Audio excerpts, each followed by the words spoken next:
Veja só. Lula segue na mesma. Imposto pra cima de todo mundo. Junto aí com seu amigo Haddad. Aí o Lula se movimentou nessa última vez aí pela questão do IOF. No primeiro momento os bancos gritaram. O Lula deu uma modificada pra não pesar tanta mão nos bancos. Pra jogar a conta no pobre, né? Padrão de sempre. Mas mesmo o pacote que foi colocado na mesa tá meio absurdo. E aí o Centrão não quis abraçar, né? Não quer se afogar junto com o governo que tá em franca decadência. Aí a turma do Estadão começa a comentar sobre isso daí. A ofensiva do Centrão contra o pacote de Haddad é aquecimento para a guerra eleitoral em 2026. Tá começando a ficar bem claro isso daí. A piora do clima entre partidos do Centrão no Congresso e o Planalto tem sido apontada nos bastidores como um aquecimento da guerra eleitoral de 26. Entusiasta de uma candidatura oposicionista no ano que vem, apesar de somar 4 ministérios no governo Lula, a Federação do União com o PP fez questão de convocar uma entrevista coletiva na semana passada para se posicionar contra as medidas alternativas apresentadas pelo Haddad. Não é só que os caras fizeram, não. Os caras chamaram uma coletiva para marcar posição. Eles querem avisar para a sociedade. Eles fazem questão de não estarem associados a isso. Isso não é normal. Vocês conseguem me apontar uma única vez que o Centrão convocou uma comitiva para se posicionar contra o Lula? Qualquer projeto que seja, uma comitiva, não estou falando assim, a imprensa fez uma pergunta pro cara, o cara foi lá e respondeu. É um papel ativo da Federação União PP. O movimento foi visto como uma forma de testar um discurso de campanha contra a gestão petista. Um combo de responsabilidade fiscal com aumento de impostos, taxar, taxar e taxar não será nunca a saída, disse o Rueda, que é o presidente da federação.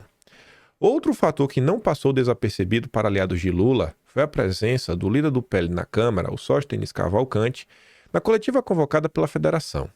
O Republicanos, partido de Hugo Motta Tarcísio, também tem sido ferrenho na oposição ao pacote fiscal de Haddad. E até mesmo MDB e PSD, mais próximos ao governo, têm criticado as medidas, ainda que de maneira mais tímida. O clima, né, contra o Lula está aumentando dia sim, dia também, dia sim, dia também, dia sim, dia também, dia sim, dia também. Aí esse pacote de maldades, ele não está encontrando muito eco em toda a esquerda, só em alguns setores. Mas antes, vai ficar até mais, fazer até mais sentido se eu falasse aqui primeiro, né? Mas beleza. Guarda isso daí do pacote, já volto para ele. Abre só um parênteses, isso aqui era para estar depois.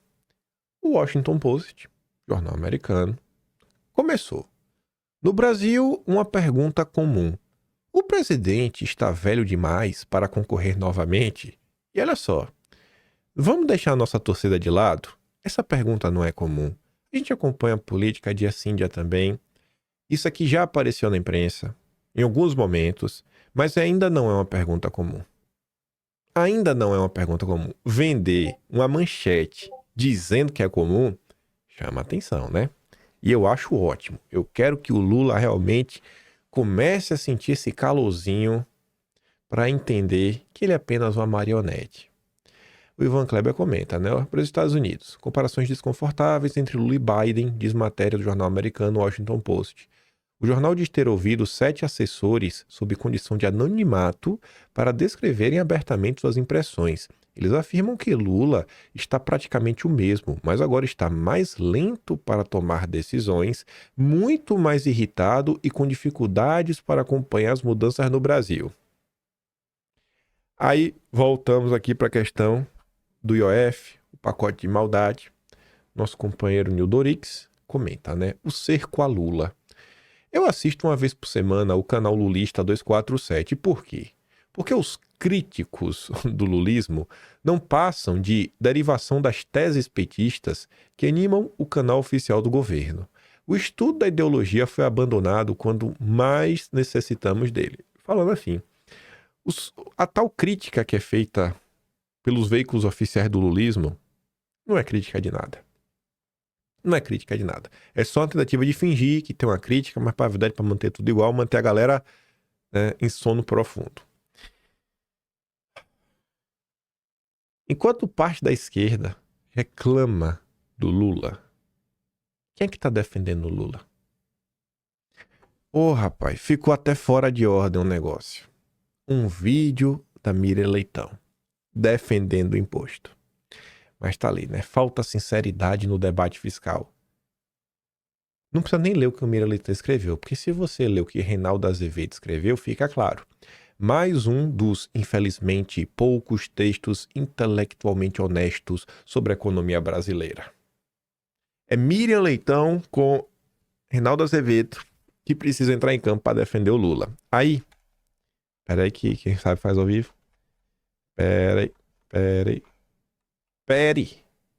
Pere só. Cadê? Aqui, Miriam. Ô, Miriam. Ô, Miriam. Ficou fora de ordem, mas já te achei. Vamos voltar pra cá. Olha lá.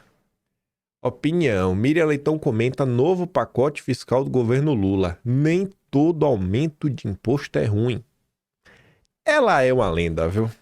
Realmente é a professora da Daniela Lima. Ai, ai. Ó. Cadê a... Errando, mas aumentou o imposto criou um imposto sobre determinados papéis financeiros que hoje não tem imposto. Mas será que a aplicação financeira pode não pagar imposto? Uma coisa é pagar menos, que nem ele está sugerindo pagar 5%, quando os outros pagam 17,5% a 22%. Mas não um instrumento financeiro que não paga nenhum imposto, não faz sentido, né? Então, é aumento de imposto? É. Mas nem todo aumento de imposto é ruim. Às vezes o aumento de imposto, como foi com fundos offshore e os fundos exclusivos, teve aumento de imposto. Mas foi bom. Foi bom por quê? Porque não tinha nenhuma razão de ter aquele privilégio dos fundos exclusivos e os fundos offshore não pagarem imposto. Perfeito, Miriam. Muito obrigado. Bom retorno para você. Amanhã a gente está de volta. Entenda, né? Porque pagar imposto é bom. Ah, Miriam Leitão, ela realmente... Ela é muito diferenciada, viu? A Miriam Leitão realmente é muito fora da curva. Entenda porque pagar imposto é bom, viu? Fala dela. Sabe quem também tá defendendo o pacote do Haddad? E aí, as pessoas deviam estar olhando para esse e tentando entender essas nuances da política. Olhar e entender que as bolhas, elas não são homogêneas, que tem pensamentos diferentes e que a gente precisa melhorar o uso dos nossos rótulos, entender melhor quem são nossos adversários, os diversos adversários e os nossos aliados, as pessoas que dá para conversar, que não dá para conversar. Gente, enquanto parte da esquerda rechaça o governo Lula, já faz oposição aberta. Lula está sendo defendido pela Globo. Lula está sendo defendido pelo Reinaldo Azevedo. Lula está sendo defendido pelo mercado financeiro. E Lula, antes de seu governo começar, ele vem recebendo apoio internacional desde a época da eleição da turma dos Soros. É a Laura Carvalho, que é diretora de Economia e Clima da Open Society. Da Open Society dos Soros. É a representante do Soros no Brasil, uma das. Todo o meu apoio ao Haddad. Está na hora de uma grande mobilização da sociedade, capaz de fazer frente ao fortíssimo lobby no Congresso que há décadas impede que se cortem isenções fiscais que beneficiam andar de cima. Não basta um ministro com vontade política. O que é que o Haddad fez para cortar do andar de cima, rapaz? O CEO de um grande banco tava na Globo News falando que mandou uma mensagem pro Haddad. Graças a Deus o Haddad ouviu ele. Aceite pagamentos por aproximação no celular com as melhores taxas que só a Infinity Pay tem. Piada, rapaz.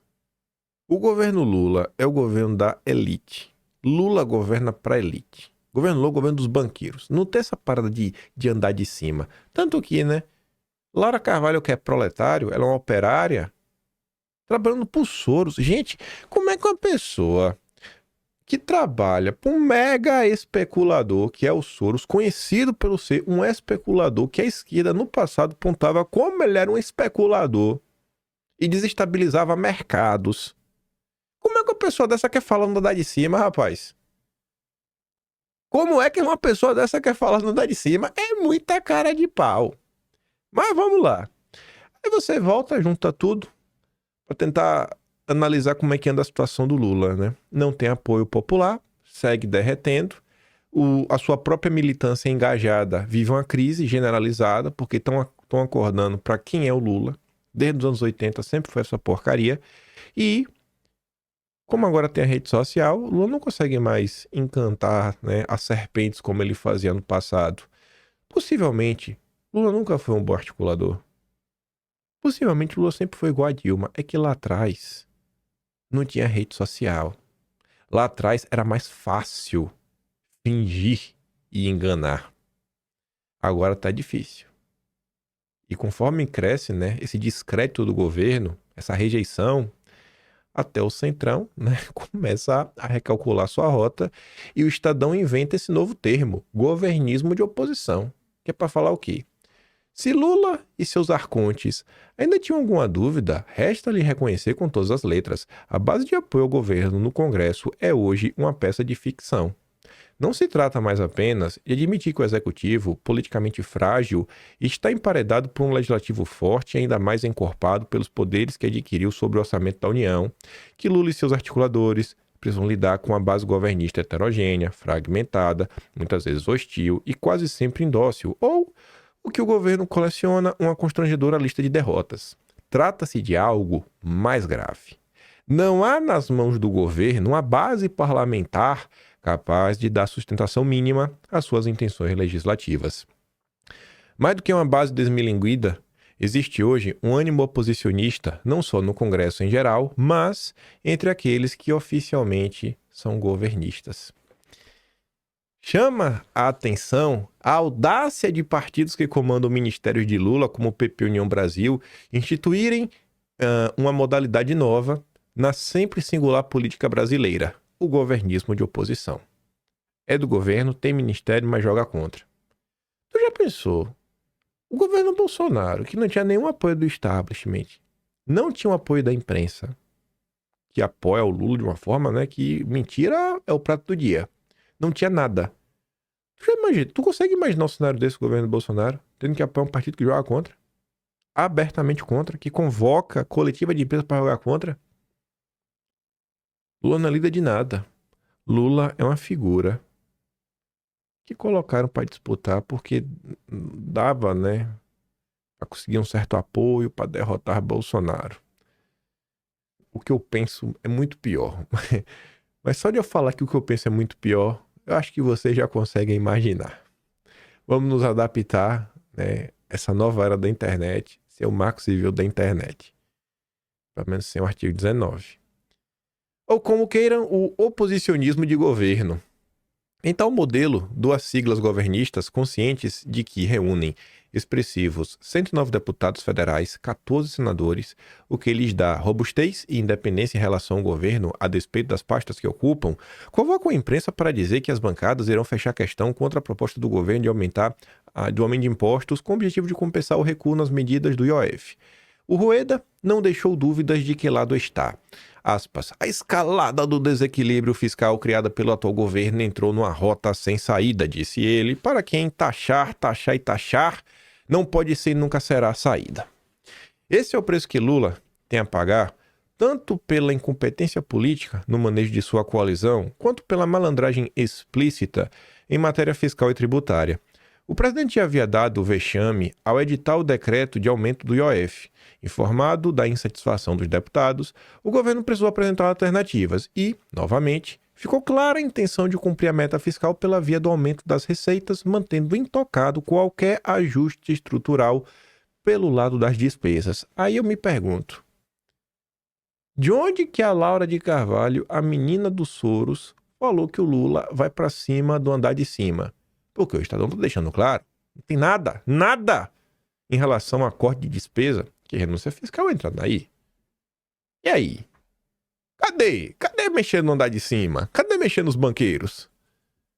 Sem plano fiscal consistente e duradouro, Haddad optou por gambiarras tributárias para usar a definição do presidente da Câmara, Hugo Mota, e assim o governo conseguiu o impensável. Transformou um Congresso formado, em grande maioria, por cupins do orçamento público em modelo de preocupação com o gasto público. Nessa história, contudo, não há nem gênios nem heróis. Grande parte que está acontecendo é por conta do derretimento do Lula. Tu acha que se o Lula na pesquisa tivesse com 70% de aprovação, 70% de aprovação, tu acha que tava como? A notória incapacidade governista de exibir preocupação fiscal se soma ao oportunismo de partidos que estão na frente do governo. De um lado, essas legendas sabem que a popularidade e a perspectiva de poder são dois atrativos irresistíveis que ajudam a modular escolhas em votações importantes. E que, ao contrário, a impopularidade lulista e a proximidade de um ciclo eleitoral adverso, para Lula são dois fatores que afastam das hostes do atual governo. De outro, vem o dedo do governo na nova ofensiva do Flávio Dino no Supremo sobre as emendas parlamentares. Será que o Flávio Dino mexeu nas emendas parlamentares que estavam enfraquecendo o Lula? Será? Para ajudar o Lula? Será? Eu acho que não, né? Deve... Uma decisão técnica. 100% técnica, sem nenhuma componente política. Se o Lula ganhou alguma coisa nisso, foi coincidência. Ademais, a Comissão Mista do Orçamento, isso aqui é engraçado, ó como é o Centrão. Semi-orçamento atrelou o projeto que isenta o imposto de renda que o Lula quer apresentar para tentar recuperar sua popularidade, ao aumento do número de deputados e à recuperação de verbas do chamado orçamento secreto. Devolve dinheiro da gente, que a gente pensa aí no imposto de renda. E aí, Lula? Vai fazer o quê? Fazer o quê, Lula? É Brasília em sua melhor forma, um Congresso que tenta preservar a musculatura adquirida com o peso das emendas parlamentares, um governo impopular, emasculado sem plano de voo claro, e um Centrão observando a direção dos ventos eleitorais em 2026. Com esse amálgama, o governo enfrentará, até o fim do mandato, mais do que instabilidades e derrotas legislativas. Precisará lidar com os sinais trocados de uma base que se opõe e um governo que não governa. Enquanto isso, Lula, aquele que até pouco tempo atrás era visto como mestre na arte do convencimento da articulação política, assiste inerte. Ele não assiste, não tem nada que ele possa fazer. Vai fazer o quê? Vai entregar o quê? O povão não aguenta mais o Lula.